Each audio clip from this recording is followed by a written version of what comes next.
আমরা যারা 1990 সাল থেকে 2005 সালের মধ্যে জন্মেছি, আমরা বিশেষ কিছু ছিলাম না, তবে আমরা ভাগ্যবান ছিলাম। যখন আমরা ছোট ছিলাম, হাতগুলো জামার ভিতর ঢুকিয়ে রেখে বলতাম, আমার হাত নেই। একটা কলম ছিল যার 4 রকমের গালি ছিল, আর তার 4টা বোতাম একসাথে টেপার চেষ্টা করতাম। আর এই কলমটা যার কাছে থাকতো, তার ভাবসাবি থাকতো অন্যরকম।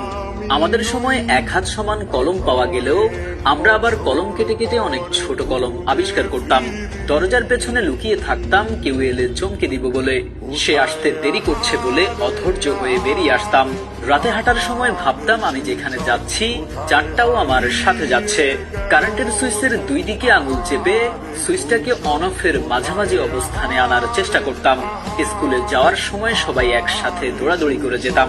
ক্লাসে কলম কলম খেলা, খাতায় ক্রিকেট খেলা, চোর ডাকাত, বাবু পুলিশ ও বউ 10-20 খেলতাম। অনেক সময় স্কুল ফাঁকি দিয়ে কয়েকজন বন্ধু মিলে ঘুরতে যেতাম, আড্ডা দিতাম, আরো কত কি। 1 টাকার রঙিন বা নারিকেলি আইসক্রিম, হাওয়াই মিঠাই খেতে না পারলে মনটাই খারাপ হয়ে যেত। হঠাৎ আকাশ দিয়ে হেলিকপ্টার গেলে সবাই রুম থেকে বের হয়ে আকাশের দিকে তাকিয়ে থাকতাম। স্কুল ছুটি হলে দৌড়ে বাসায় আসতাম।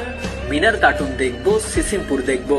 শুক্রবার দুপুর 3টা থেকে অপেক্ষা করতাম কখন বিটিভিতে সিনেমা শুরু হবে, এবং সন্ধ্যার পর আলিফ Laila, Sinbad, Robin Hood, MacGyver দেখার জন্য পুরো সপ্তাহ অপেক্ষা করতাম। ফলের গুটি খেয়ে ফেললে দুশ্চিন্তা করতাম, পেটের ভেতর গাছ হবে কিনা। মাথায় মাথায় ধাক্কা লাগলে শিং গজানোর ভয়ে আবার নিজের ইচ্ছায় ধাক্কা দিতাম। কেউ বসে থাকলে তার মাথার উপর দিয়ে ঝাঁপ দিতাম, যাতে সে আর লম্বা হতে না পারে। বিকেলে কুতকুত